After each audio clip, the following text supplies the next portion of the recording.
Hi viewers, welcome back to the channel. Today we are going to solve a relatively easy problem from the topic of truss analysis, that to plain truss analysis. I call it a plain truss because everything uh, lies in one single plane. Whenever I hear about this topic called truss, I remember some time back one of my friend coming to me and telling me an incident. He went for an interview, and the first question he got was from this topic of trust. The question goes like this. They asked him, how you can tell me whether a trust is statically determinate or indeterminate. He said, I have m number of members, then I have j number of joints, and I have these, let's say, capital R number of reactions. How I can tell whether my truss is statically determinate, indeterminate? His response was, he said, I remember learning this some time back, but for the time being I cannot recollect it. Then I thought the reason why he couldn't recollect it while attending an interview is that he knew the criterion but he forgot it. The reason is, while studying that criteria, he didn't bother to understand from where does that criteria come from. So before even I start solving this problem, what I would like to tell you or explain you is that condition wherein we can tell whether a truss is statically determinate or indeterminate. Let's see. I have m number of joints, sorry, m number of members in the truss.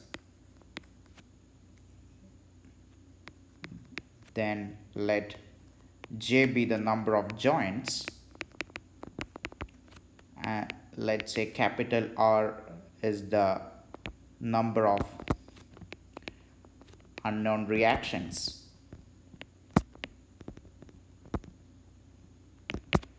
Now, I would like to ask you, how many equations can we write for this truss altogether?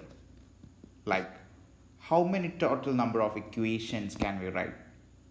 If number of equations are equal to number of unknowns, then it is statically determinate.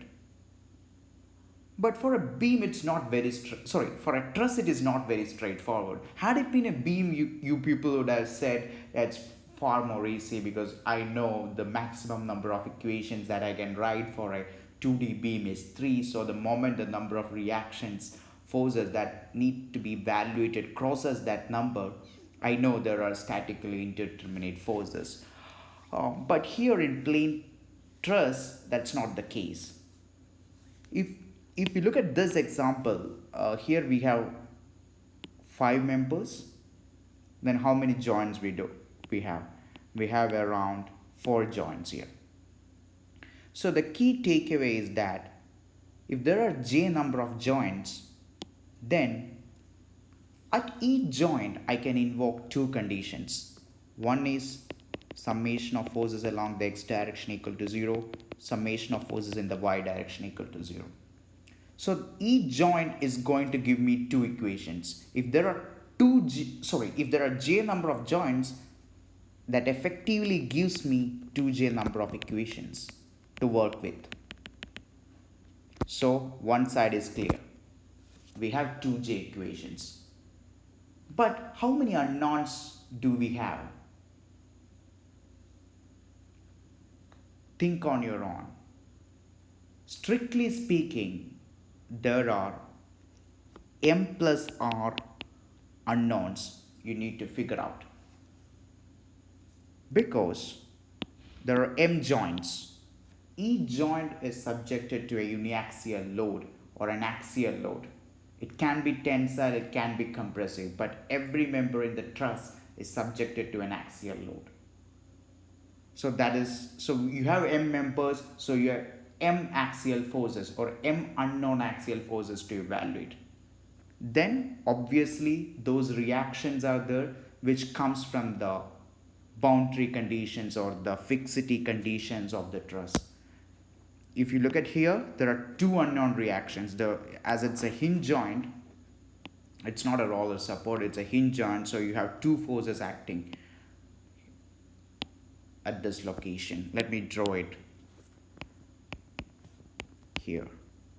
What about here? We have another unknown. It's a roller support, so we have only one force that goes up. I would like to call them R1, R2, R3. So for this particular truss, we have capital R equal to 3. Then little m is 5. Little j is 4, isn't it? So is this truss statically determinate? Yes, it is. Why? Because it satisfies the criteria m plus r is equal to 2j. So had my friend learned the way how in which this formula is arrived at, he would not have forgot the criteria. So that's the way to learn things. I At least that's what I think. Whenever you learn something new, you understand from where it comes from. That helps us to remember things with a lot more clarity in our head. So this was not the question we need to solve for. We are asked to find the force in this member. So let us go ahead and solve for that. One more detail that I would like to explain you before I go ahead and solve this problem is the concept of zero force members. It is the concept of zero force members. Uh, this is also quite useful, I would say very useful when you start working on problems of truss analysis. So I will try to explain this with an example over here. Consider this truss as shown over here in this figure. It is acted upon by a load here, capital P. Can you find anything? If I am asking you what are the forces that are acting on these members, member ED and member DC, do you have an answer? Okay, the right answer is 0. So if we have two joints like this, two non-collinear members, these two are non-collinear,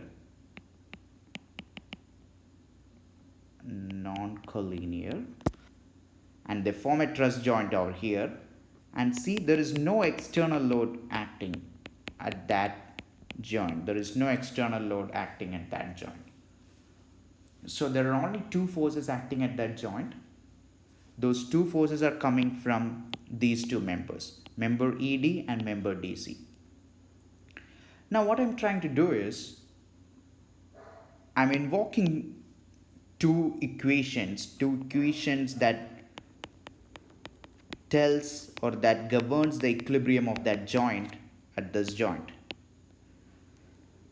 So the directions are so keenly taken such that the component of one of the forces vanishes away. So the first direction I am taking little x is perpendicular to this member, which means only one component will arrive at the equation, or the influence of only the F1 will enter the picture if I sum up forces along the little x direction. What about little x prime? Little x prime is perpendicular to the F1 direction, which in turn means that I will have only components coming from F2, which in turn tells that F2 should be 0.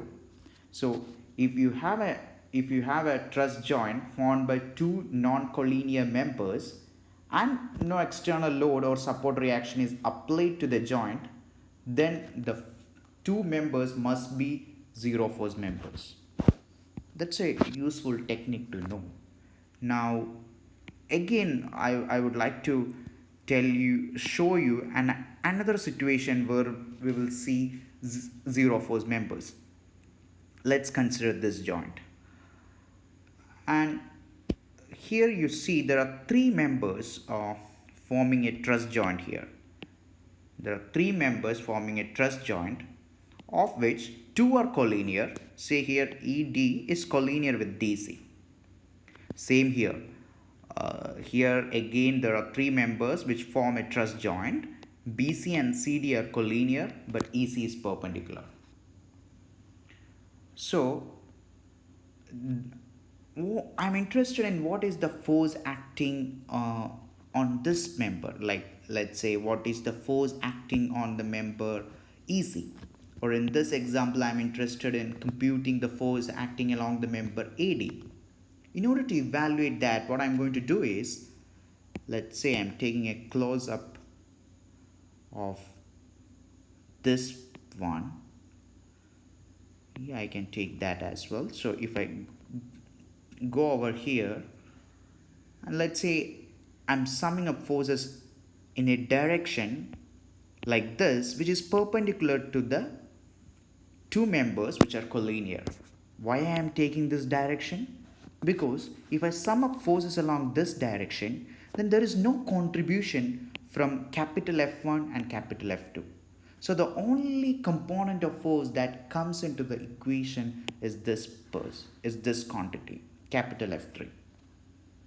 So once I invoke my summation of forces in that direction, it demands capital F3 should go to 0, which in turn means that there is no forces acting in this member. There is no force acting in this member. To summarize, if three members form a truss joint for which two of the members are collinear, the third member is a zero force member provided no external force or support reaction is applied to the joint. Make sense? That's rule number 2. I would like to tell you the rule number 3 as well very quickly, because if you have four members out of which they are collinear pairwise, then forces in each of them should be equal in magnitude. Okay, so that's the short third rule which I wanted to tell, that when two pairs of collinear members are joined as shown in the figure, then forces in each pair must be equal and opposite. Make sense? Now let's go ahead and solve the problem in our hand. That was a lot of introduction, I need to admit that, but then I wanted to drive home a few key concepts. That's why it took a little while. So the first step is evaluate the reactions that comes on these joints at these points where the whole truss is held together to the ground. It's fairly easy. From the symmetry we can say 5 kilonewton is acting here, 5 kilonewton is acting here. Then invoking the concept of zero force member, this member is a zero force member because these two members are collinear. This one is perpendicular to that, so and there are no external forces acting here, there are no reaction forces acting here, so this force has to be 0. Make sense? So now what I'm going to do is, since we are asked to compute the force acting along this member, I'm starting from here. Since this is a zero force member, if I take this particular joint and then invoke the condition of static equilibrium, then this is what I get. Where did I do that? Yeah, here it is. So this is how that joint will look like. You have two forces, TDC, TAD. From the symmetry again you can tell that those two are equal in magnitude. Once you invoke that condition, your TDC, the force, the axial force in this member turns out to be something like this, minus 10 divided by root 2 kilonewton. It's simple stuff. What I'm doing is I'm I'm taking the summation of forces along the y direction, and you know this angle is 45 degree. So then you get an expression for TDC, and exploiting the symmetry you are saying these two quantities are the same, which makes sense again. So once you evaluate TDC, now you know the tension in this member. You know the tension in this member, but you are asked to compute, you know the tension in this member, but you are asked to compute the tension acting through this member. So what you need to do, there is a joint here, so you write equations of equilibrium for that joint. Let me do that right over here. So this is how that joint looks like, the C joint. There are three forces altogether acting there. I know TDC. In the previous slide we saw how we solve for TDC. The only unknown is TBC. That's what we are looking at. if if I invoke the summation of forces in the x direction, let me call this the x direction and this the y direction. If I invoke my summation of forces along the x direction, I will be able to evaluate TBC, because there is only one unknown in this whole setup. So if I invoke that condition, I get sigma f x equal to 0. TBC is this times this. Just plug and chug, and finally you get the answer. TBC is 5 kilonewton. So it's a fairly easy problem to solve once you have all your concepts ready and clean in your head. So I hope you will never forget that criteria in your life, that m plus 3 equal to 2j criterion. And then I think you won't forget how to identify zero force members in a truss. With these two really useful tools, you are in a good place to solve any plane truss problem. Thank you. Thanks for watching.